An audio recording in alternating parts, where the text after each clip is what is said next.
Can you hear me? Anybody please respond? Yes, ma'am.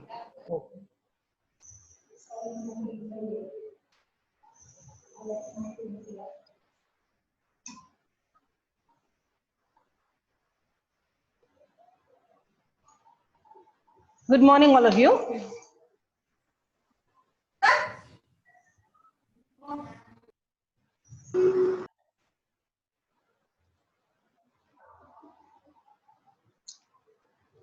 Today we'll be dealing with hydrogen bonding.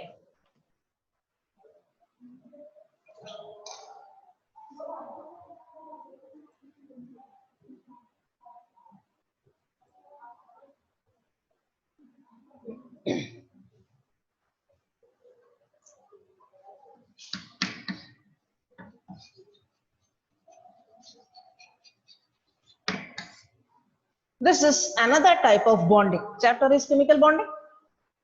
This is a better bonding than van der Waals force of attraction. Hydrogen bonding is a force of attraction. It is an interactive force or force of attraction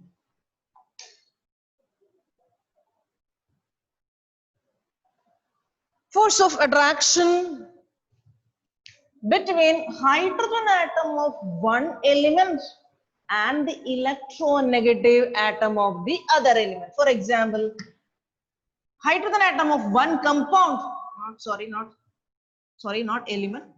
You see HCl.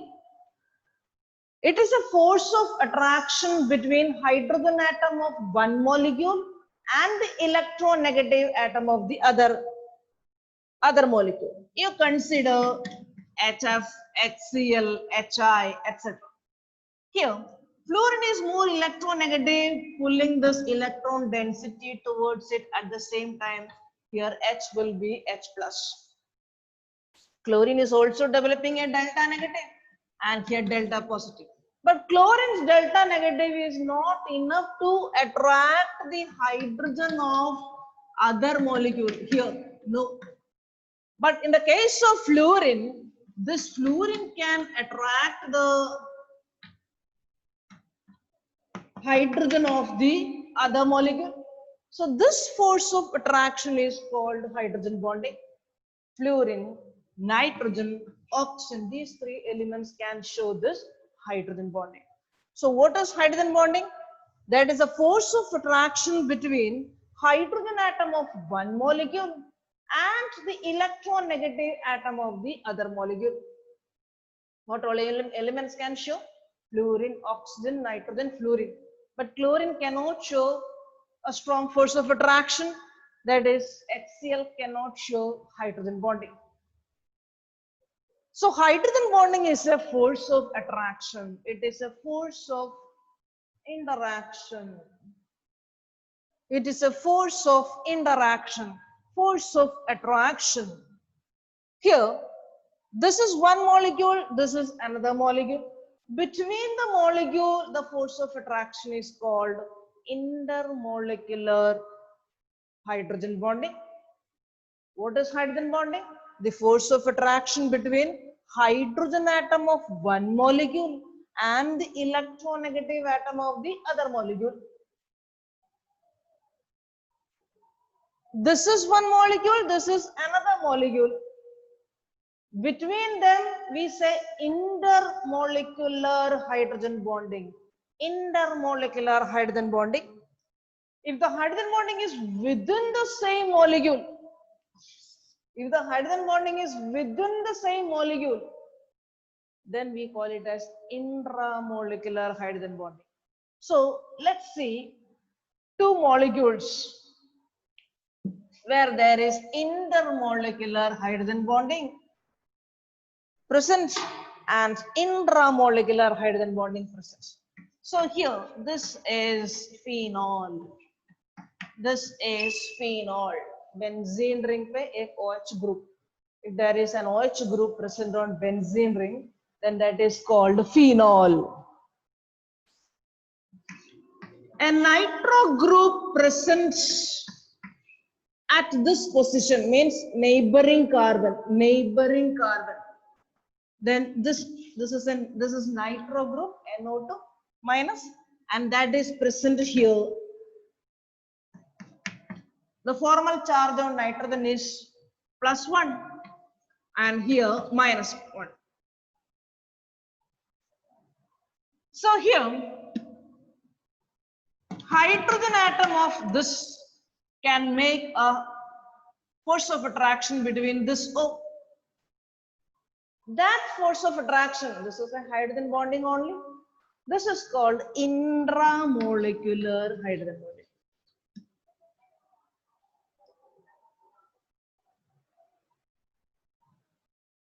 Intramolecular hydrogen bonding. Suppose instead of this orthonitrophenol, we call it as ortho, this neighboring carbon, that is called ortho position to this OH group. This is the functional group attached carbon. This is ortho, this is ortho. This position is called meta, and this position is called para. Ortho, meta, para. Similarly here also ortho, this is similar to this ortho position, meta position, para position.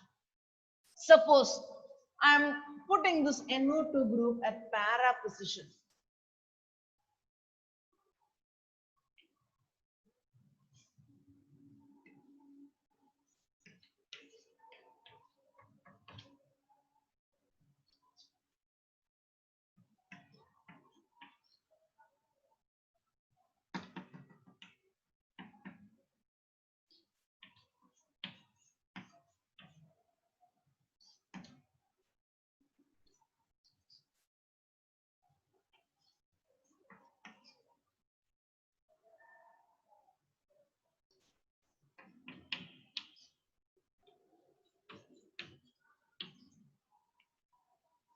So here you see this NO2 group is at the para position.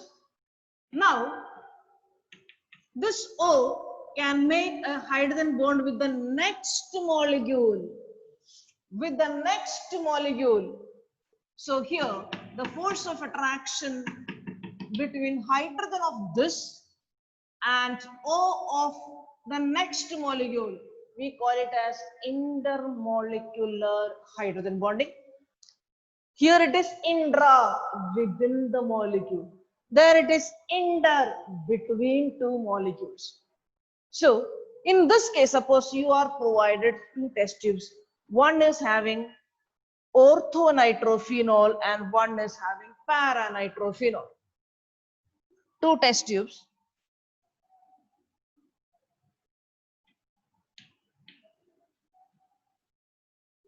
One is having orthonitrophenol and the other is having paranitrophenol.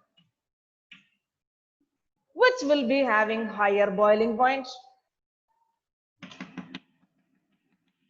Now in para, all molecules are connected. First one is connected through this hydrogen bonding inter, which is connected to the next. That one is connected to the next. Like that, all molecules are interconnected. So you have to first break these hydrogen bonding, break, and make them separate molecules. Then again you have to heat to convert them from liquid state to vapor state. But here such problem is not there. Here molecules are present as discrete molecules, separate molecule. Of course there is hydrogen bonding, but that is within the molecule. It is not connected to other molecules. So these molecules are like separate molecules. Here you don't have to break the hydrogen bonding. You don't have to break that intermolecular hydrogen bonding, what we have seen in the case of paranitrophenol.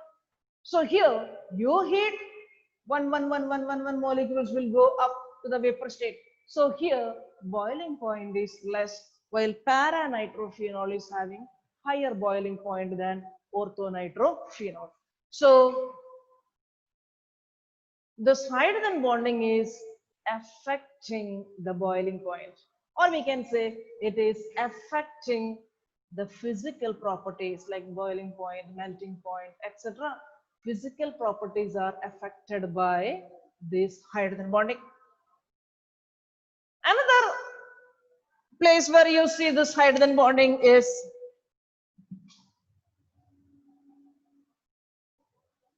existence of dimers in the case of carboxylic acid. You know that ethanoic acid or acetic acid, carboxylic acid, CH3, COOH.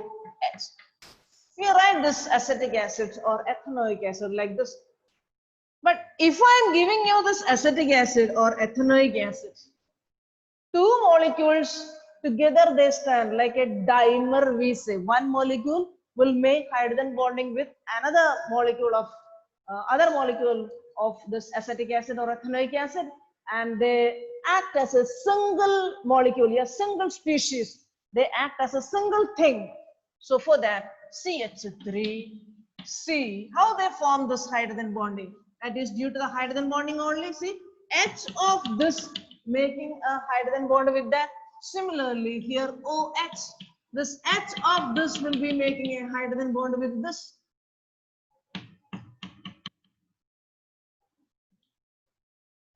See, this acts as a single species.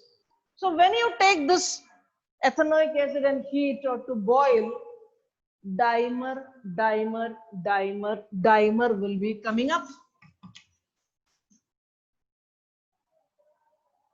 It is again which molecule become, the species become heavy. Two molecules together, two molecules together, two molecules together. In that format, they exist. So presence of hydrogen bonds affect or it affect the properties of many compounds. So with that, we finish this chapter, chemical bonding. Chemical bonding, how much is coming in the examination that you see in the syllabus? Anybody knows how much is coming?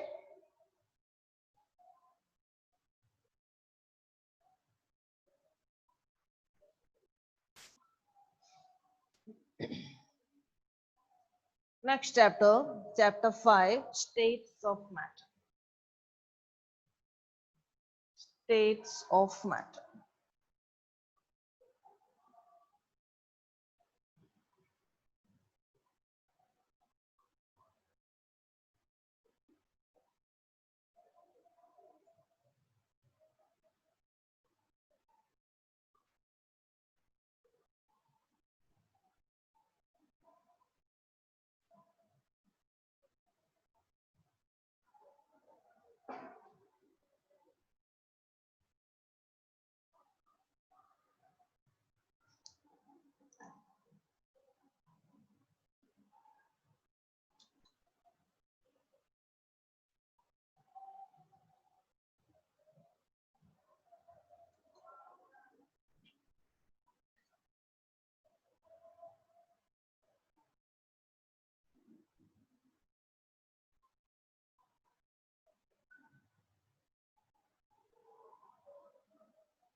Alcohols are having higher boiling point than the uh, comparable molecular mass hydrocarbons.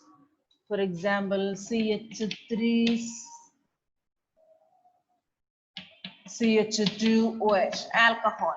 In alcohol, there exists hydrogen bonding. You consider propane, CH3, CH2, CH3. This is having 46 molecular mass, that is having 44 molecular mass. Almost comparable molecular mass, but their boiling point difference. This is at 351 Kelvin and this is 231 Kelvin. See the difference in their boiling point because this is due to H bonding present in alcohols. H bonding present in alcohol. So this hydrogen bonding affects the physical properties of this thing. Okay, next we are going to the chapter 5.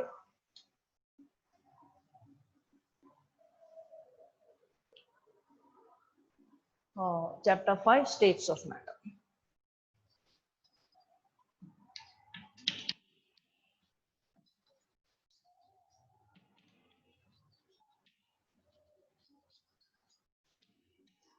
Mainly 3 states of matter we know, plus 2 more, that is plasma and Bose-Einstein condensates, plasma, that is what is present inside the tubulites in the form of ions and electrons. That state of matter is called plasma. Then mainly we'll be learning three states of matter.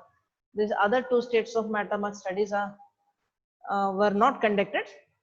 So here we will be learning solid, liquid, gas. In that also this chapter is based on gaseous states. In states of matter, this chapter mainly focuses on gaseous states. Gaseous states, you consider this ice melted into liquid water to water vapor. That is, solid changes to liquid, changes to gaseous state. In that way, the intermolecular force of attraction is decreasing. Or on heating solid, it changes to liquid. On heating liquid, the same substance changes to gaseous state. Means thermal energy is increasing. You can see predominance of thermal energy here. Predominance of thermal energy. And in this way, gaseous changed to liquid, which is changed to solid. Here the predominance of intermolecular force of attraction. Molecules are getting more attracted to each other. So here you see predominance of intermolecular force of attraction.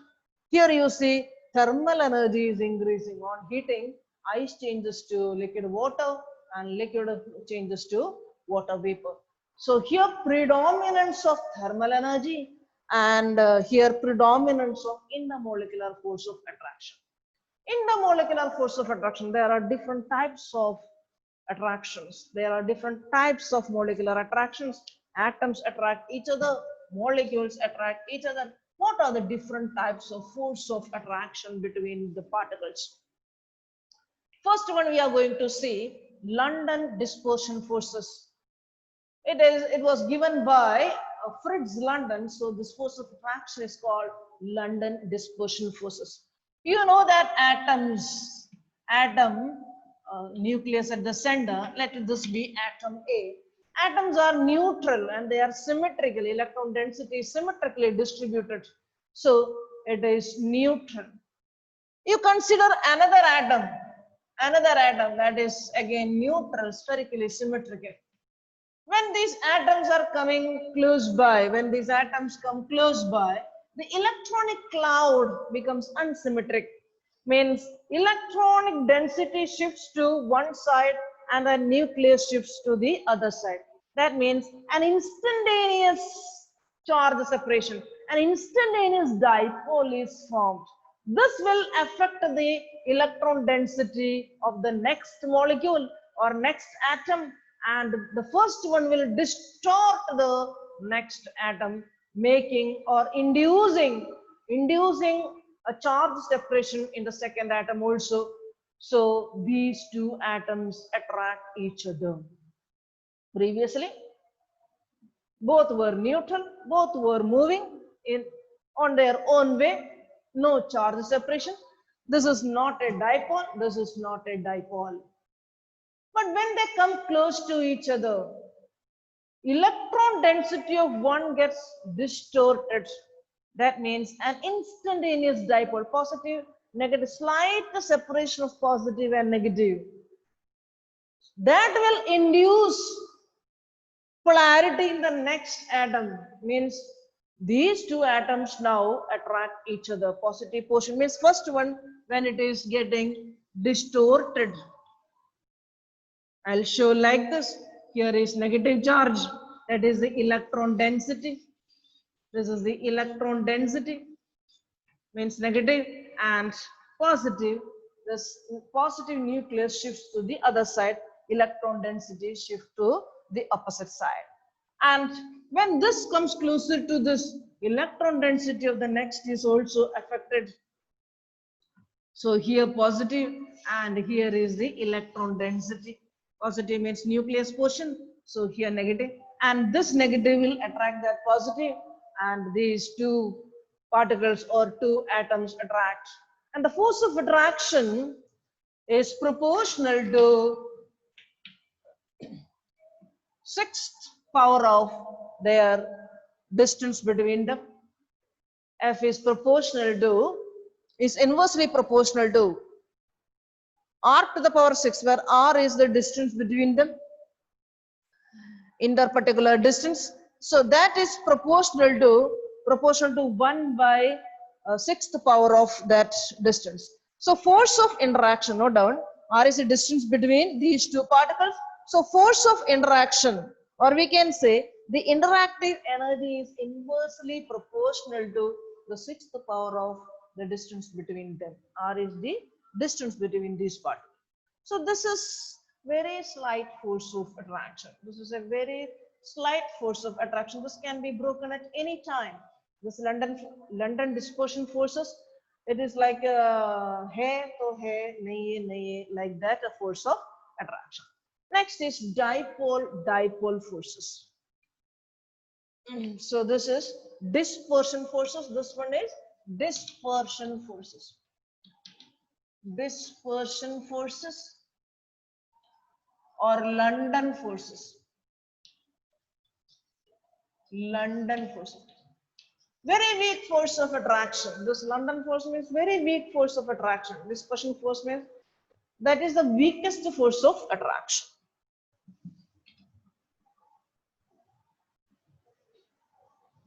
Next we are learning dipole forces. A permanent dipole.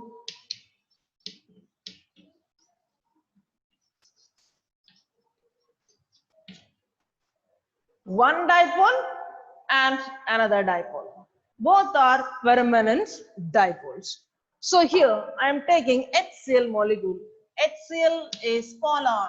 It is a covalent bond between H and Cl, but it is a polar covalent bond. We call it as dipole. This is a dipole, a permanent dipole. How? This is Cl, this is H. So this permanent dipole, another HCl you consider, this is again a permanent dipole. You don't have to imagine any polarity in that. Already they are dipoles. The force of attraction between them, permanent dipoles. Force of attraction between them, that is called dipole forces. This is a greater force of attraction as compared to the previous London dispersion forces. This is a considerable force of attraction. But London force of attraction is not that much considerable force of attraction. But it is there. It is there. You can, the force of attraction between any two things, you can consider it as London dispersion forces. Next is dipole induced dipole. One is a permanent dipole and the other one is neutral, symmetrical. Now when this dipole comes closer to that neutral, the neutral molecules electron density is distorted. So it will induce, the first one will induce polarity in the second one.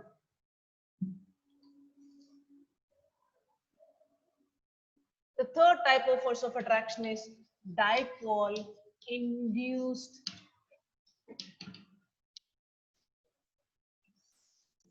So I'm taking a permanent dipole, that is HCl, and another neutral molecule, that is CH4, neutral, no polarity. When HCl comes closer to this CH4, HCl distorts the electron density. HCl make a separation of positive and negative charge in this methane. Previously it was neutral.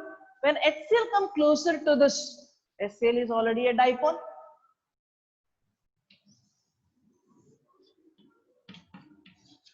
When HCl come closer to this symmetric CH4, the electron density is distorted.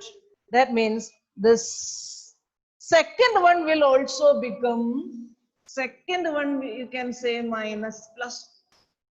As the size of the second one increases, it is easy for this HCl to polarize that.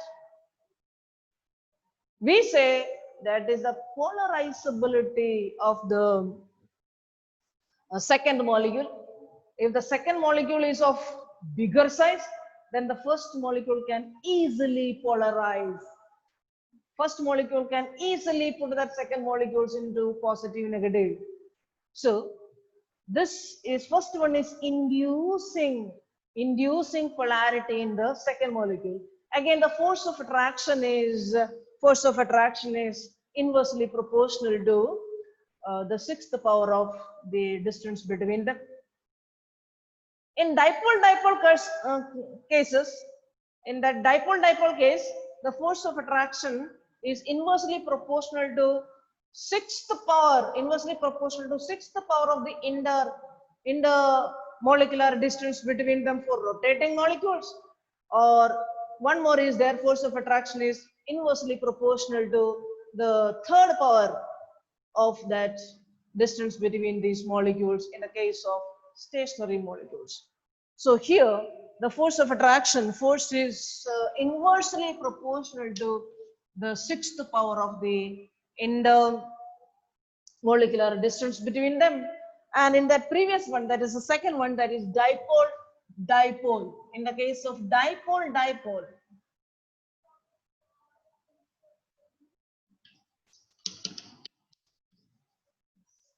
force of attraction is inversely proportional to the cube for stationary molecules.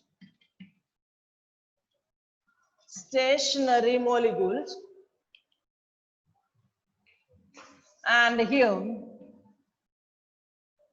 force of attraction R to the power is proportional to 1 by R to the power 6 in the case of rotating molecules.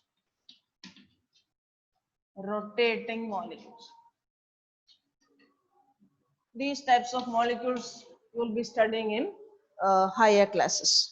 So that is dipole, induced dipole interaction.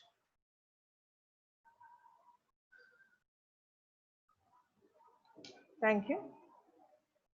Next we'll be moving to the different gas laws. Boyle's law, Charles' law, Avogadro's law, Gay-Lussac's law, like that, different gas laws. We'll be moving to gaseous states.